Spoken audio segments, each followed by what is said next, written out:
magkakaibigan ang sumalubo kay Pangulong Bongbong Marcos sa pagdating sa Palam Air Force Station sa New Delhi para sa 5 araw niyang state visit sa India. Makasaysayan ang state visit na ito ni Pangulong Marcos Jr. dito sa India, lalo't pinagdiriwang ang 75 taong pagkakaibigan at kooperasyon ng Pilipinas at India. It's already the fourth largest economy in the world. It will be a 5 trillion economy estimated around 2027. It's a high technology country. In the coming days, our delegation will be engaging not only the government of Prime Minister Modi, but also India's biggest enterprises. We would like to see them invest more and generate more jobs back home.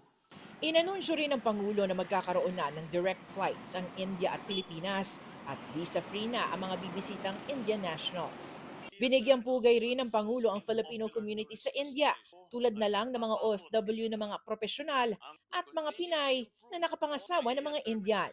Magiging ina, may bahay, profesional o anuman pong gawain, ipagmamalaki nating lubos ang inyong pagtataguyod ng napakagandang pangalan at pagkilala sa ating bansa sa pamamagitan ng inyong husay, ng inyong galing at pakikipagkapwa-tao.